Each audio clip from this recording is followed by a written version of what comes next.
Hola oyentes de Radio Sefarad, hoy tenemos el gusto de tener en los micrófonos al jefe de servicios de cirugía cardiovascular, Jacobo Silva. Bienvenido, doctor Silva. Bienvenido, ¿cómo estás? Usted ejerce en Asturias, ¿verdad? ¿En qué hospital? Sí, yo trabajo en el Hospital Universitario Central de Asturias, que es el único hospital de la comunidad donde hay cirugía cardiovascular. Uh-huh.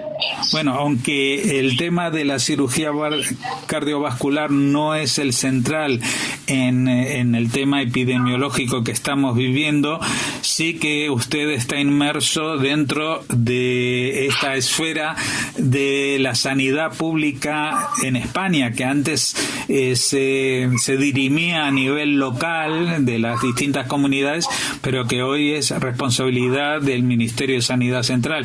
¿Cómo se está llevando esto? ¿Cómo lo considera usted? Bueno, aquí podríamos hablar largo y tendido y habría que ir por fases. Todos los médicos nos hemos visto inmersos en esta situación tan complicada. Los cirujanos cardiovasculares también, porque algunos centros, sobre todo de Madrid y Cataluña, los cirujanos cardíacos han parado su actividad, nosotros también, y están trabajando en las plantas COVID o en las UBIs COVID. O sea que eso afecta a toda la comunidad médica y profesionales sanitarios, enfermeras, auxiliares. Nosotros, desde la revista de Cirugía Cardiovascular, hemos escrito una editorial que se titula La epidemia COVID y el cirujano cardiovascular, lecciones aprendidas. Esa editorial, que podemos comentarla porque responde a muchas de las preguntas que todos nos hacemos, comienza con una frase de Darwin, que dice: la historia se repite. Ese es un error de la historia. Y empezamos esa editorial haciendo un paralelismo con la epidemia de la peste en el siglo XIII y XIV.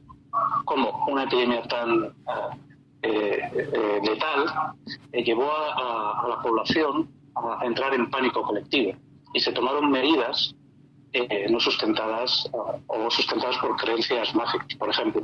Eso les afecta a su comunidad. Ustedes saben mejor que nadie que los judíos fueron expulsados en España, por ejemplo, acusándoles de ser la causa de la peste. Se expulsaron a los judíos, no funcionó, se vio que seguía la peste y se tomaron medidas como la flagelación, que no hizo más que aumentar la peste, porque la sangre era aprovechada por las pulgas y se transmitía mejor la enfermedad. Hacemos un paralelismo, salvando las diferencias históricas, que en esta situación que vivimos, forzada por la presión mediática, por las redes sociales, lo que vamos a calificar una infodemia, creemos que ha podido tener una influencia negativa a la hora de la toma de decisiones, que podemos, si quiere, si le parece, ir analizando una por una, y usted me podrá preguntar las decisiones que se han tomado. Sí, pues el tiempo, el momento en que se tomaron las decisiones, yo creo que ha sido un factor que ha diferenciado a otros países y que está diferenciando a otros países. Por ejemplo, yo estoy apreciando que en Latinoamérica pues han puesto en marcha medidas de contención antes de llegar a cantidades grandes de contagiados y fallecidos, cosa que aquí parece que se tardó en tomar esa decisión. Bueno, es verdad que aquí ha habido un retardo, y si ahora volviéramos al 1 de febrero habríamos tomado hubiéramos sido más rápido, ¿no? Pero también hay que decir que esto nos ha pillado a toda la sociedad occidental, nos ha pillado desprevenidos. Nuestros sistemas sanitarios se han visto desbordados. En China, por ejemplo, el primer caso se detecta el 8 de diciembre del 2019. Las medidas de aislamiento se tomaron a finales de enero. Y ellos tenían experiencia en epidemias tipo SARS o tipo MERS.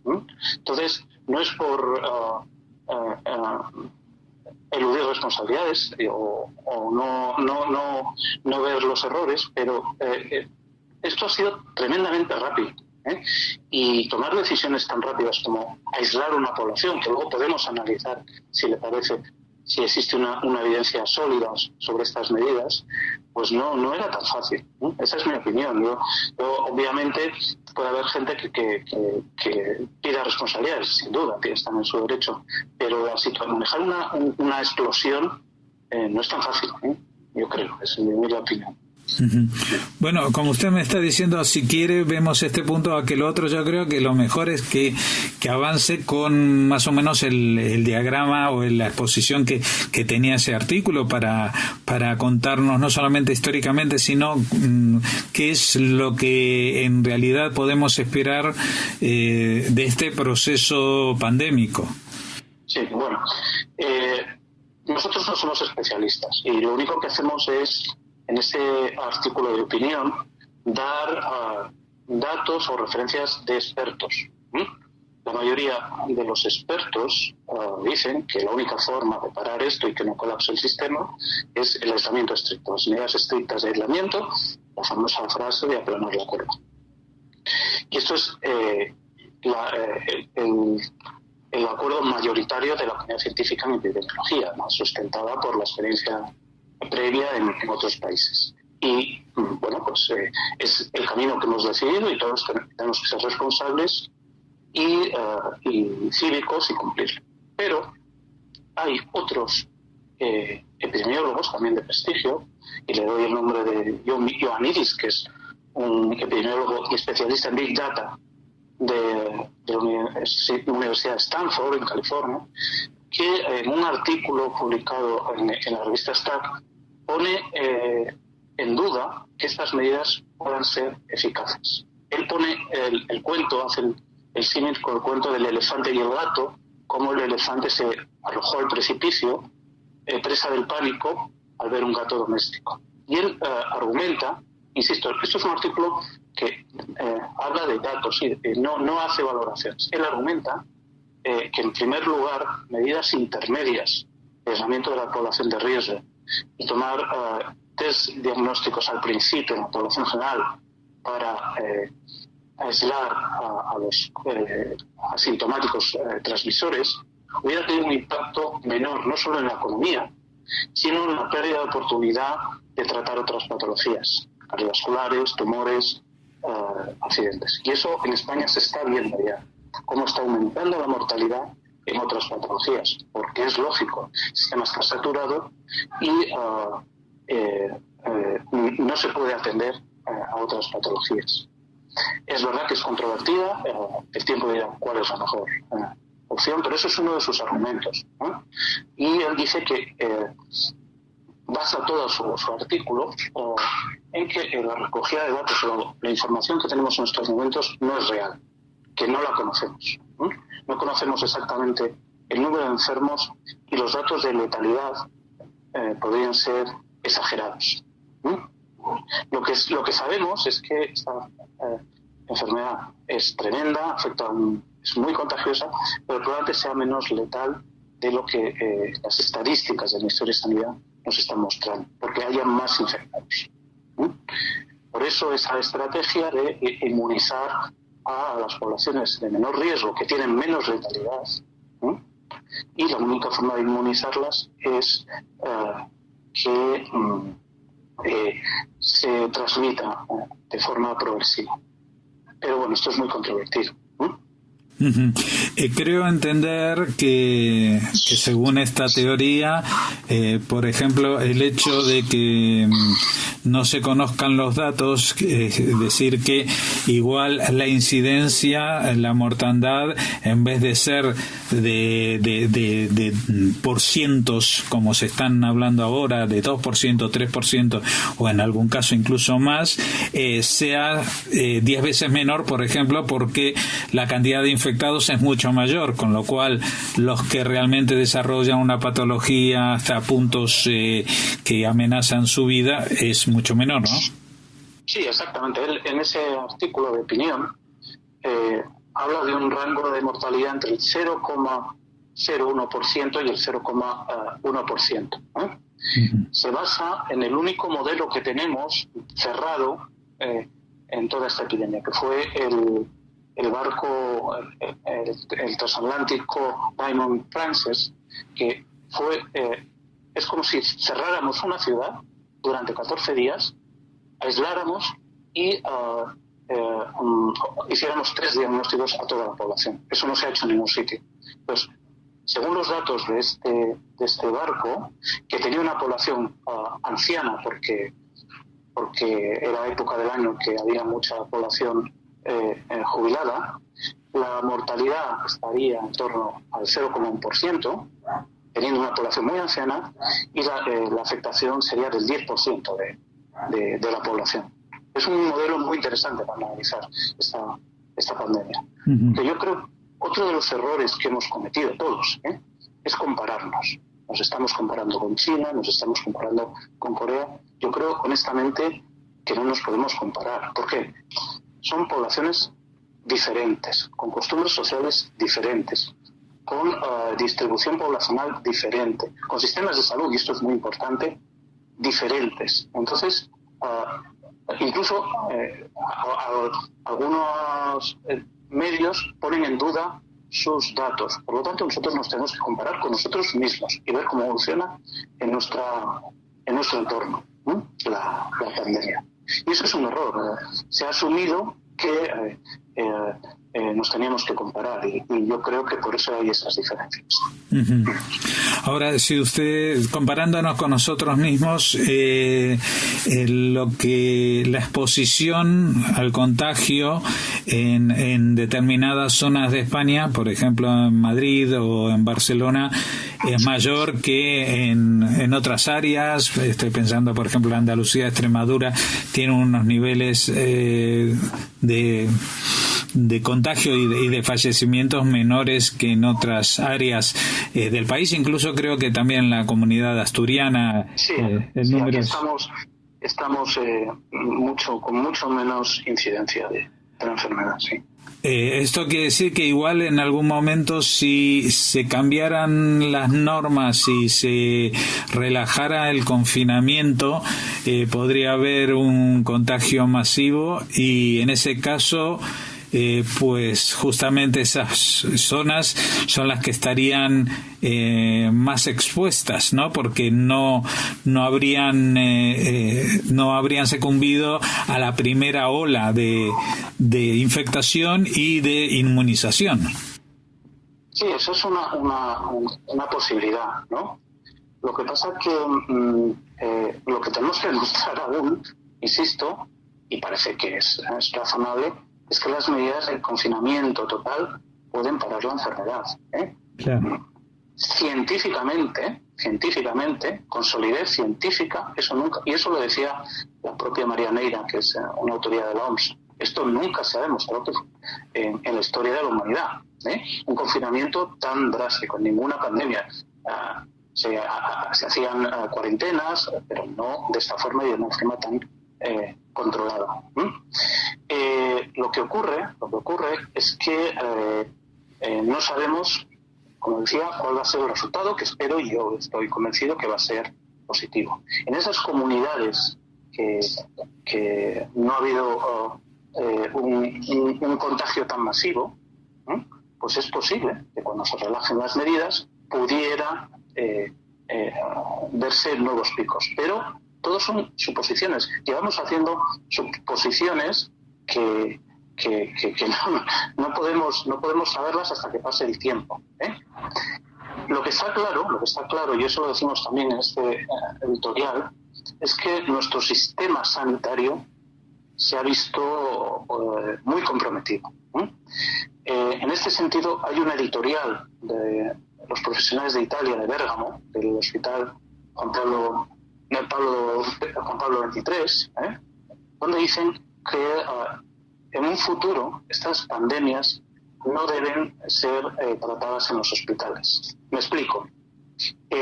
Ellos dicen que hubo ese pánico colectivo que yo les hablaba, la gente acudió de forma masiva a los hospitales y los hospitales se convirtieron en foco de transmisión y de propagación de la enfermedad, ¿no?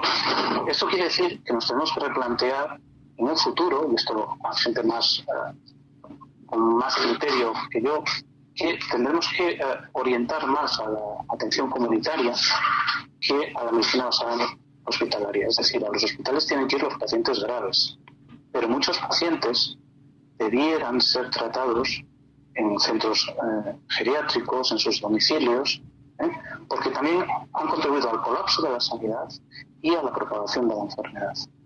No sé si este punto queda claro, pero su editorial en el New England es muy clara, muy reveladora. Y son los que han sufrido, como decían, se definen ellos, en el epicentro de la epidemia. O sea que, por ejemplo, países que han tenido un nivel de contagio elevado por no haber puesto o haberlas puesto demasiado tarde, según las comparativas, medidas de confinamiento, como pueden ser el Reino Unido o incluso Estados Unidos, podrían tener, en definitiva, un resultado más favorable que otros países que han hecho saltar todas las alarmas, que han hecho saltar al elefante. Sí, eso es una posibilidad. Nadie, en estos momentos hay países como Suecia o como Holanda que todavía no han tomado las medidas estrictas y no están sufriendo un incremento muy importante en la incidencia, pero hay que esperar, porque es posible también que estos países que han tomado medidas acaben teniendo que tomarlas, ¿no? Pero esto es, insisto, desde el punto de vista científico, la única forma de demostrar esto sería, por ejemplo, en España, aislar la población española en dos grupos, uno aislamiento estricto y otro aislamiento intermedio, y comparar. Esto éticamente sería inviable, ¿no? Pero esto sería, desde el punto de vista científico, la única forma de obtener evidencia sólida. Insisto, no nos podemos comparar con sistemas sanitarios, poblaciones, clima, costumbres sociales diferentes. Entonces, yo creo que el camino que se ha emprendido es el más sensato, el más correcto científicamente, pero no existe una evidencia absoluta y esto hay que comunicárselo a la población. Hoy los datos de contagiados y muertos volvían a ser un poco negativos y claro, este mensaje también hay que decírselo a la población, ¿sí? Porque si no se puede ver engañada. Esto también es un problema de comunicación. Claro. No sé cómo enfocar la pregunta, pero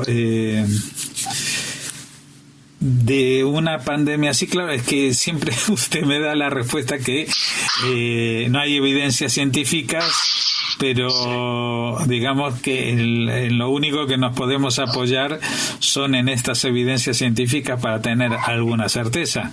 Y lo que nos encontramos es ante una falta de respuestas que produce una desazón generalizada, ¿no?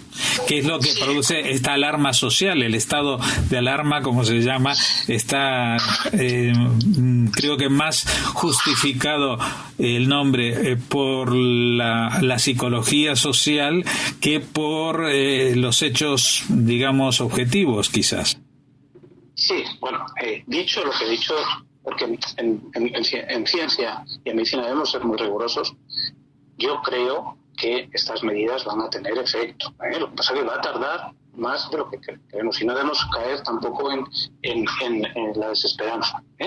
Yo creo que sí, pero porque parecen lógicas y porque parece que en algunos países han tenido efecto. Pero yo creo que van a tardar más de lo que esperábamos. En Italia ya se ha visto, en Italia no han sido el periodo de contagio de los casos leves del virus son 15 días y llevamos más de 15 días de confinamiento. Probablemente porque el confinamiento total y absoluto de la población es imposible, es una utopía. Probablemente esa sea la causa por la que se esté retrasando más llegar al famoso pico de la curva. Pero el tiempo lo dirá. Yo soy optimista, yo creo que teníamos que haber tomado este camino, pero también a la población hay que decirle que esto es la primera vez que se hace de una forma tan estricta y generalizada. Entonces, yo creo que va a funcionar, pero tendremos que ver. Y otra cosa que tendremos que ver es cómo evolucionan esos países que han tomado una actitud intermedia. Claro. Porque de esto se aprenderá. Respecto a lo que se hablaba del pico, el famoso pico, entiendo yo de que para lo que se habla tanto de ese pico de contagio es para que pueda seguir siendo atendida la población con ciertas garantías en el sistema público, ¿no? Sí, pero lo que también tiene que entender la gente es que una cosa es el pico de contagios y otra cosa es el pico de enfermos hospitalizados. Siempre hay un retardo. Se habla de, normalmente el paciente se contagia, va al hospital, pasa 5 a 6 días en una situación, medianamente estable, y a partir del 5º o 6º día, a veces otro día, se complica y tiene que ir a la UBI. Y luego los pacientes en la UBI tienen una media estancia de 28 días. Por lo tanto, primero aparecerá el pico de contagios, luego el pico de hospitalización y luego el pico de la UBI.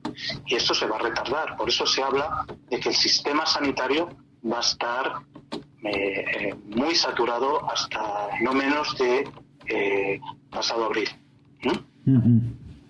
Y esa es la razón por la que tenemos los resultados, los vamos a ver más ralentizados. Bueno, doctor Silva, le agradecemos mucho que nos haya dedicado este tiempo. Sabemos que todo el sistema sanitario, todos los trabajadores de este sector están muy sobrecargados de trabajo y de estrés laboral, porque el hecho, como usted comentaba, de dejar a los pacientes y la especialidad habitual para dedicarse a otras tareas que son muy importantes y urgentes, también supongo que genera un estado un poco alterado de las cosas, ¿no? Sí, de hecho, en Wuhan ya se han publicado en JAMA estudios de consecuencias psicológicas de esta pandemia en la población de profesionales sanitarios. Depresión, pánico postestrés, reacciones de euforia iniciales, pero luego profundas depresiones. Esto sin duda también va a tener consecuencias psicológicas graves en la población de profesionales sanitarios, sin duda. Hemos vivido una situación, sobre todo en determinados centros, dramática, y eso va a pagar factura. Bueno, esperemos. Sabemos que todo esto nos va a pasar una factura que vamos a tener que pagarlo también a nivel de la sociedad, la economía, la producción, etcétera, etcétera, pero el hecho de saberlo antes tampoco nos va a ayudar a sobrellevarlo, ¿no? Simplemente hay que estar preparados para todos los escenarios y por lo menos para este sí que estamos un poco sobre aviso, no como el tema del propio coronavirus que nos ha pillado a toda la humanidad realmente desprevenidos. Muchas gracias, doctor Silva, por habernos atendido. Gracias a nosotros por invitarme, que ha sido un verdadero placer.